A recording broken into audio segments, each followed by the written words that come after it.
নবী করিম সাল্লাল্লাহু আলাইহি ওয়াসাল্লামের 63 বছর জীবনে একটা মিথ্যা কথা বলে নাই। এই কথা শুধু আমাদের না, এই কথা ওই যুগের কাফেররা, যেই কাফেররা নবীকে মারার জন্য, হত্যা করার জন্য যত প্রকারের ষড়যন্ত্র আছে সমস্ত ষড়যন্ত্র তারা করেছে, কিন্তু তারা সর্বশেষ এই কথা বলতে বাধ্য হয়েছে নবী মুহাম্মদ শুরু থেকে একেবারে শিশু থেকে কিশোর, কিশোর থেকে যুবক, নবুয়তের আগে নবুয়তের পরে সব কিছু মিলে দিলা গোটা 63 বছর নবী করিম সাল্লাল্লাহু আলাইহি ওয়াসাল্লাম একটা মিথ্যা কথা বলে নাই। কার কথা?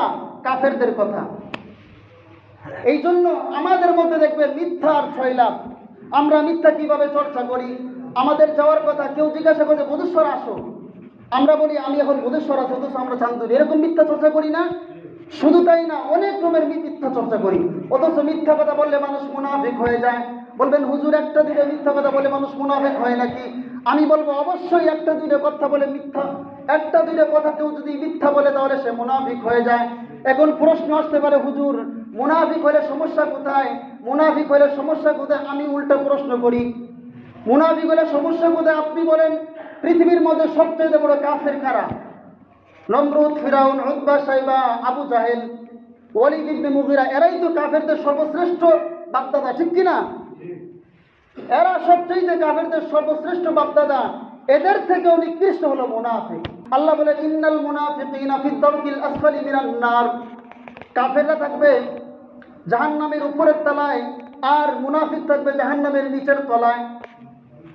মুনাফিকরা এত খারাপ, এত খারাপ, এই মুনাফিকরা ওরা এত ডেঞ্জারাস, ওদেরকে দেখলে চেনা যায় না। ওরা টুপিও পরে, পাগড়িও পরে, ওরা জুব্বাও লাগায়, সব কিছু লাগায়, কিন্তু সুযোগ পাইলে ইসলামের 12টা বাজায়। আবার ইসলামটাকে সুযোগ পাইলে জবাইও পর্যন্ত করে ফেলে। কথা বুঝেন নাই? সুযোগ পাইলে ইসলামকে জবাই করে। যে কোনো পদক্ষেপ ইসলামের বিরুদ্ধে সবচেয়ে বড় ষড়যন্ত্র কারা করেছে? এই মুনাফিকের বাচ্চারা। এই মুনাফিকরা সবচেয়ে বড় ক্ষতি করেছে। কি করেছে?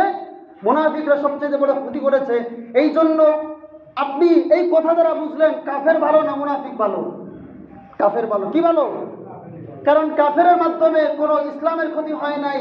কাফের, মুনাফিক আর মুসলমান কাকে বলে আমরা জানতে চাই, যে মুসলমান কাকে বলে, আর মুনাফিক কাকে বলে, আর কাফের কাকে বলে।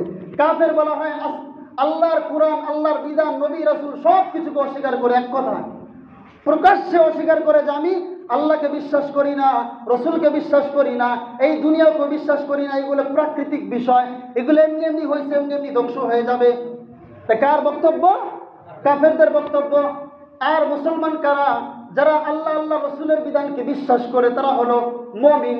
আর যারা আল্লাহ আল্লাহ রসুল বিধান বিশ্বাস করে এবং পালন করে তারা হলো মুমিন এবং মুসলমান দুটোটাই।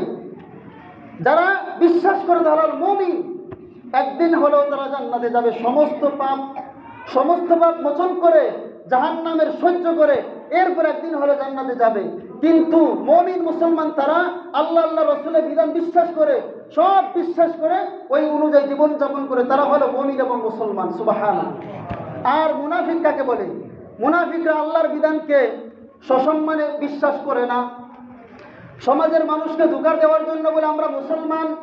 এই জন্য মুনাফিক, মুমিন আর কাফের, তাহলে কাফের দ্বারা যতটুকু ক্ষতি না হয় মুনাফিক দ্বারা তার থেকে বেশি ক্ষতি হয়, ঠিক কিনা? এই জন্য নবী করিম সাল্লাল্লাহু আলাইহি ওয়াসাল্লামের 3 নম্বর গুণ ছিল, নবী করিম সাল্লাল্লাহু আলাইহি ওয়াসাল্লাম কখনো মিথ্যা কথা বলতেন না। কি বলতেন না? কখনো মিথ্যা কথা বলতেন না।